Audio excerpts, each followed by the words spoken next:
Because when you're in ministry for a while, you know that there are other things that come into play and that you take your eyes off Jesus and you're toast. Yeah. And so I really love and respect you both for keeping the gospel at the forefront, for keeping your walk with God, that you're desperate for him. That's what we feel like. We got nothing. Yeah. We got nothing. Yeah. But we've got Jesus. We've got the King of Kings and Lord of Lords. And isn't that everything? Yeah. So thanks beautiful. For your faithfulness. Thank you. I appreciate your prayers. Yeah, we the Lord heard you, girl. Because we've been in ministry over 40 years, you can fake ministry.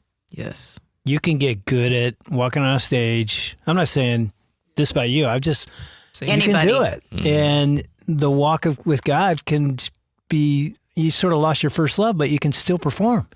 And the crowd doesn't know. Yeah. And I remember speaking at Talbot Seminary, and I said, you can have a successful ministry with a lousy walk with God. And they're like, no, you can't. I go, yeah, you can. Yeah. But you shouldn't. And it's going to crumble at some point.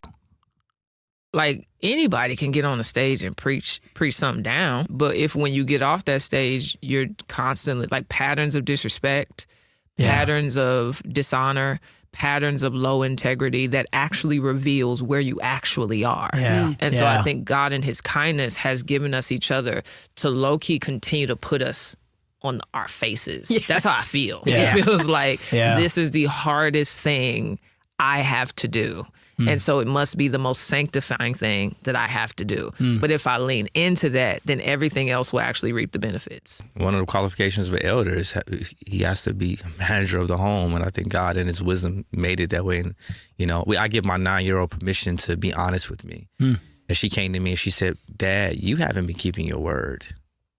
I was like, whoa. And the first thing I thought about was, I've kept my word to every ministry obligation. Oh.